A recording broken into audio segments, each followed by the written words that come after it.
Hey, what is going on, everyone? It's me, Mr. Mario, and I don't do gameplay commentary videos all that often, but you know what? I want an excuse to do this here. Another excuse, honestly, being I don't feel like getting on camera, but you know what? I'm going to have related footage here up on screen, so hopefully you all can enjoy it, maybe even laugh a little bit, depending on what I'm going to be showing and picking out right here. And this is directly recorded from the Nintendo Switch version 1.0.2 of Grand Theft Auto 3 Definitive Edition, running in docked mode here on the Switch itself, as I said. So there's been a lot that's been shown, that's been said, that's been demonstrated, that's been picked at about Grand Theft Auto, Grand Theft Auto, the Trilogy Definitive Edition. I guess that's what it's called. That's what we're going to be rolling with here. And I wanted to take a little bit of a different look at it here, and you all might be looking at the title and might be a little bit surprised, especially because I am, it's pretty obvious, I enjoy modding. I have a channel that has a whole lot of console and game-based mods on here, and I do believe in using modifications to improve games, improve consoles, all that other fun stuff. But I'm here to ask people, just ask at this point, and this isn't even really just end users, this is developers, people who are actually working on these mods, and people who are wanting to release stuff. Please do not fix this game. Do not mod this game. Do any of these games, anything from the definitive editions of these games. And I'm going to explain my stance why on this. First of all, these editions here are really not that great. They could have been done so much better. There could have been a lot more care taken into them. And these are all ports of the mobile versions, which already had some pretty crazy issues with them. We're also seeing glitches that are from the original base versions of the games themselves that then got brought over into the mobile versions that already had some glitches introduced, and there's been some stuff that's been fixed, but a lot of other stuff that's been broken, and just a ton that is not optimized. If you are looking at the gameplay here and it looks kind of off or there's something wrong with it, it's not that it's just running on the Switch, and that's what surprised me even more. Apparently, frame pacing issues, frame rate issues, pop-in, all that stuff, that impacts all editions of Grand Theft Auto Definitive, like the Trilogy Definitive Edition, including the PC as well. And I mean, when it comes to PC, that's even if you can get the game to work. Yeah, if Rockstar Games Launcher or whatever it's called ends up going offline, you can't access it, you're not able to access that game either. So at least when it comes to console, you're at least able to play it, but I'm showing Grand Theft Auto 3 here because this is the only one I've jumped into. I'm over halfway done with it, and it's my all-time favorite game. And trust me, I was in some way excited for this. I also wasn't excited because of the way Take-Two specifically was treating the modding community. First of all, we've had a lot of legacy mods that all of a sudden, for the original trilogy, Grand Theft Auto 3, Vice City, San Andreas, were being taken down. Then we're even getting more stuff right now after the release of this. There's now Grand Theft Auto 4 related stuff that's being taken down. Mods and even save games of all things. And it's just this sudden change, especially in the past year, that Take-Two has really ramped up on this. And this isn't even including, which I'm going to talk about now, but this really isn't even including the whole RE3 lawsuit that's going on. And in case anyone does not know, RE3 was a reverse engineering effort and re-implementation in order to really figure out, reverse engineer how Grand Theft Auto 3 and Grand Theft Auto Vice City and eventually Liberty City Stories, but 3 and Vice City were the only ones that were fully reverse engineered, really getting them reverse engineered, open source, creating a runnable executable that you can compile from that source code that you can then slip into the game itself as long as you bring the assets over, and you're then running a open source binary of Grand Theft Auto 3 or Vice City. And the benefit was not just for learning how the game worked, for having an open source build of it, so to speak, but at that point, you could delve even further with modifications, and you can actually fix things as well, too. Unfortunately, the mod is down right now. That's not to say that you can't find it on the internet, But the mod is down because there is a lawsuit going on against developers of RE3 and REVC, people who just wanted to improve these games and learn how they work and really get them all out there. In fact, even when this was up, I was telling people that the best way you can play Grand Theft Auto 3 and Grand Theft Auto Vice City on the PC was to just, purchase the game on Steam and then download a pre-compiled version of RE3 or RE Vice City for your specific version that you're playing, and just drop the files into your game that you're playing and launch it from there, from the new executable, and you have an amazing, modernized, fully working Grand Theft Auto 3 or Grand Theft Auto Vice City build that just had so many really awesome improvements on it. So at this point, this modding community that has existed for, damn near 20 years at this point now, has had a lot of mods taken down with DMCA takedowns. Many other mods that have been around for so long have been taken down voluntarily by authors who didn't want those DMCA takedowns to come through them. There's also many other mods that were in development that had active updates to them that development has ceased on them, again, out of the same fear. And then, of course, this lawsuit against the RE3 project really modders who were once loved by Take-Two, well, maybe not even Take-Two, specifically Rockstar Games that's been pretty silent with this, but Take-Two is the parent company. Really, when Take-Two has not had an issue with this prior, they've been just going out swinging in regards to this and really attacking the modding community for stuff that, mind you, isn't even multiplayer. All this is just single player related stuff in order to improve games, but even in some cases fix up games. Grand Theft Auto 3 and Grand Theft Auto Vice City, if you just go to Steam, download those builds and play them, they can barely play, if run at all, on a modern operating system unless you apply patches, tweaks, fixes, which RE3 and RE Vice City already had that all patched in. However, you could either do that, or you can use modifications that would fix up the games and would improve them. However, it seems like a lot of this history is even trying to be erased not only through lawsuits and DMCA takedowns, but even to the point now where those original versions, so any digital versions of San Andreas, Vice City, or Grand Theft Auto 3, you cannot purchase anymore. If you have a net new account on any digital storefront and you want to buy a digital version of these games, you can only purchase the Definitive Edition Trilogy. The only way you can access those original ones is if you have an account on PlayStation 4, on Xbox 360, on Xbox One. Switch isn't going to count here because, we only have Definitive on there, but even Steam as well too, if you have an account that has the licenses in order to still download those, but you cannot buy them anymore because Rockstar has essentially, and Take-Two here, they've essentially just completely pushed those off of the market, literally taken them off, pushed them off the market, and they've replaced it with this Definitive Edition Trilogy, which is inferior in many ways. Hey, so about this point actually, between me recording the audio originally and releasing this video, there was actually a statement made by Rockstar Games in which they not only apologized for this, they said that they are going to be issuing a title update to fix a lot of stuff. However, the biggest thing here that I want to mention directly related to this point is where they state here, we will be adding the classic PC versions of Grand Theft Auto 3, Grand Theft Auto Vice City, and Grand Theft Auto San Andreas back to the Rockstar store shortly as a bundle.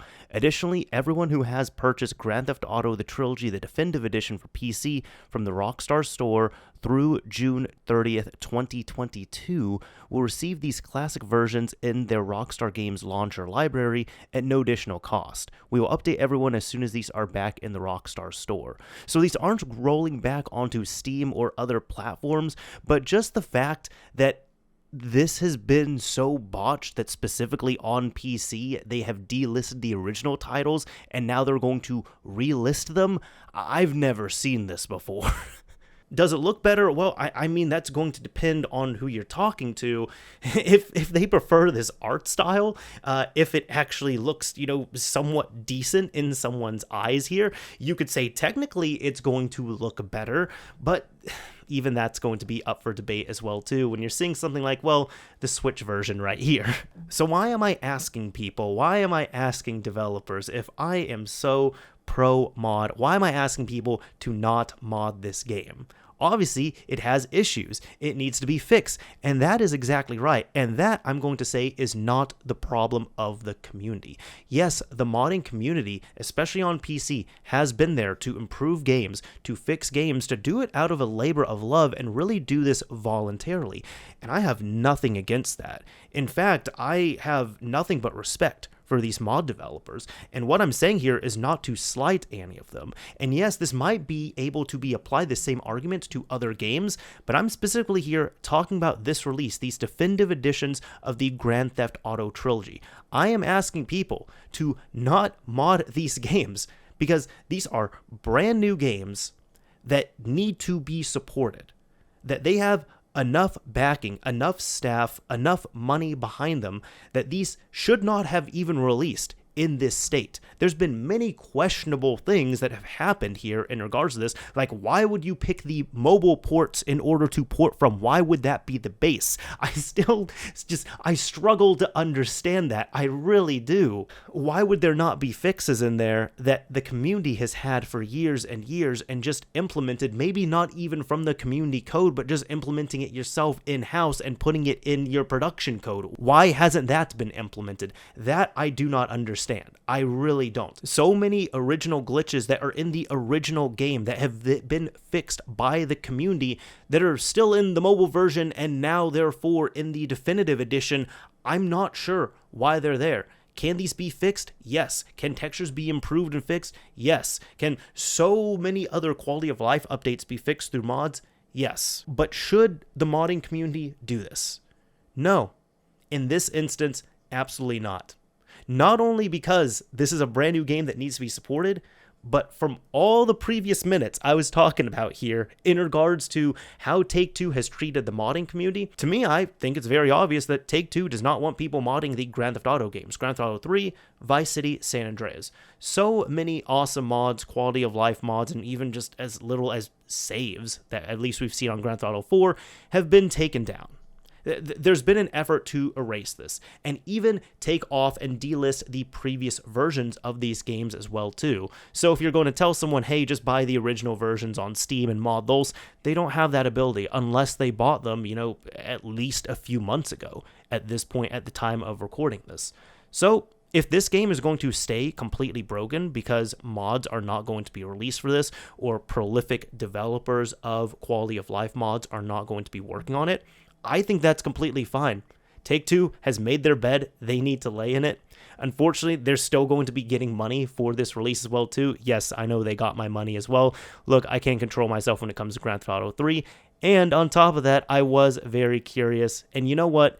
If you're seeing this, you're hearing me complaining about it, and it might deter some people who were kind of on the fence about purchasing this, I think that's all fine. I have no issue with that, but people are going to really make their own decision when it comes to purchasing this. But again, I'm going to say, after seeing how Take-Two, especially this year, has treated the modding community, how they have been taking down mods, how it's very obvious to me that they do not want their games modded, fine, let's not mod their games. And if it results in a big release like this that can have tons of really awesome fixes and quality of life updates applied by the modding community, then I'd say Take-Two does not deserve that modding community. Maybe the only exception that I could really understand here would be if you are somebody who is incredibly interested in modding these games and you're taking a look at them, privately, or even talking about your research and what have you, just for fun. I see no issue with that. But if you're going to put yourself in a position where you're going to be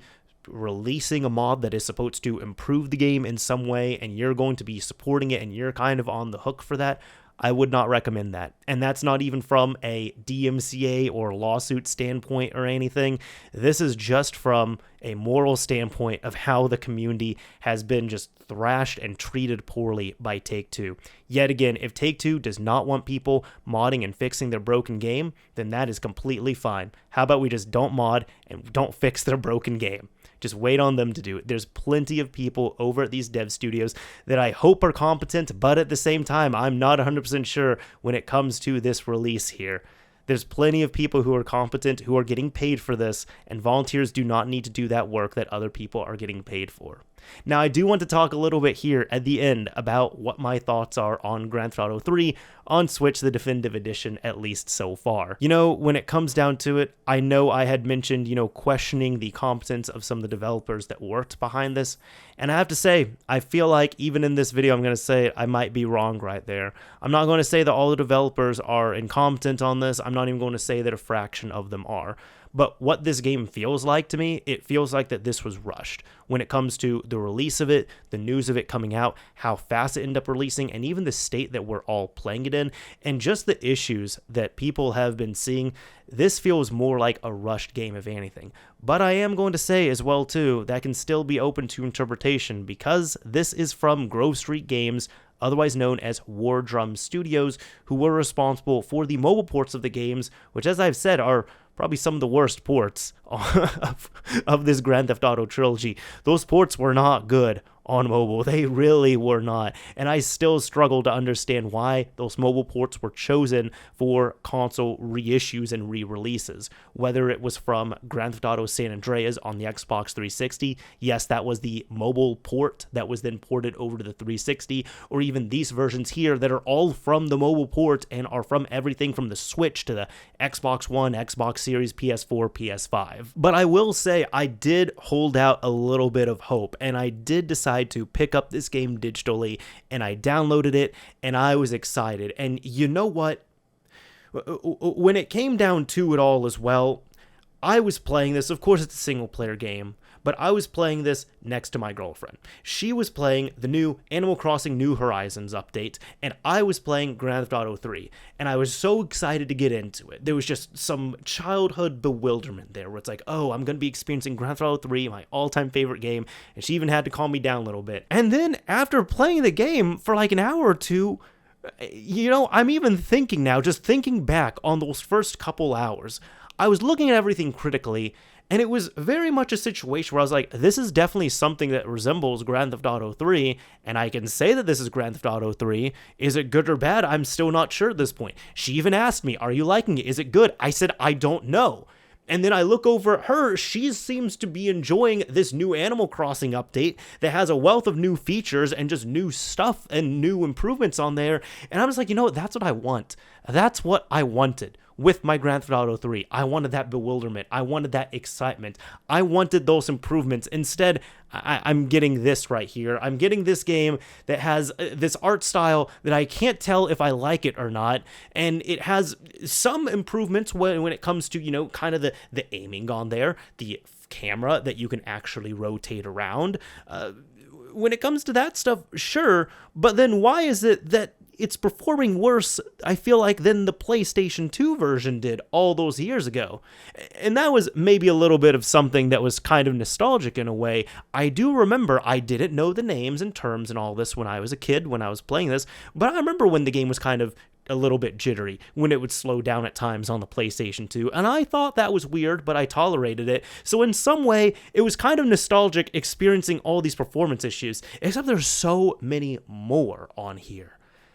It's disappointing on that front. But when I'm saying it kind of resembles something like Grand Theft Auto 3, I guess I'm trying to put it like this. Imagine you take your favorite food, right? Whatever that favorite food might be, and you are promised this really great piece of that favorite food. You end up going to this restaurant, and you're sitting there, and you're having it, and you're just like, this is definitely my favorite food. This is like a variant of it, but it feels like there's a lot missing, and it's not that it's awful. It's not that it's just like barely edible. Like there's good parts to it and there's bad parts to it, and you're just kind of sitting there and your brain is confused like, am I enjoying this or not? Should I be enjoying this or not? Now, there's a couple things here. One, I don't want to call this a full review because it's not, and I don't plan to do that for this game either, or any of these games, especially because I haven't finished this yet at the time of recording this. And secondly, I don't like to put numbers on my reviews. I've only done a few game reviews here on the channel, and I just choose to let the review speak for itself and let my words kind of lead the person listening to if they want to pick this up or not. But I'm not going to say 8 out of 10, 9 out of 10, 10 out of 10, whatever it is.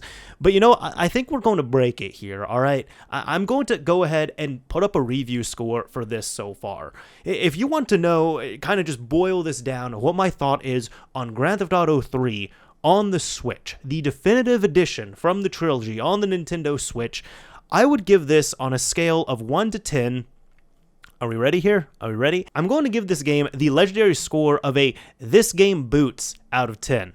Because that's about all I can really say on this if I'm going to have to rate it on a scale of 1 to 10. The game boots, and I'm assuming that you can play it to the end and have the credits roll. I mean, I'm going to give QA at least that, and granted, I haven't had the game crash on me just yet. I haven't had a hard crash, mind you. But that's that's what I shouldn't be laughing so hard about this. I really shouldn't. I should be crying if anything. But that is the review score I'm going to be giving this game. This game boots out of 10. So I hope if people really want to know what I think of Grand Theft Auto, this definitive edition on here, Grand Theft Auto 3, I hope that helps out, and I hope that answers. Because I actually have a video from years ago leading up to Grand Theft Auto 5, just before it was released, where I kind of played a bit of Grand Theft Auto 3 and I talked about some childhood stories and why it was my favorite game. And I've had a lot of people there asking, what do you think of the remake? What do you think of the remaster? And it's a remaster, by the way, but what do you think of it? Are you going to give your thoughts on it? I guess these are going to be my thoughts, right? This game boots out of 10. Take of that what you will. But the last thing, if you've made it to the end, thank you. I really appreciate you listening. I appreciate you watching. Truly do. This went on longer than expected. And yet again, if you are a mod developer, please, for good reason here, please do not mod this game. Do not fix this game. Do not improve this game. Your talents can be used elsewhere. But if you really do have to, just take a look at it from a interest and reverse engineering and kind of just a fun perspective there. But do not put yourself in a position where you are going to be freely supporting fixes for this game. That is something that Take-Two, that Grove Street Games should be responsible for, and it is still appalling that these games here end up releasing in the states that they were. Anyways, this is Mr. Mario signing off. Thank you all for watching, everyone. If you enjoyed this video, a like would absolutely be appreciated, and if you didn't like it, a dislike is fine as well, too.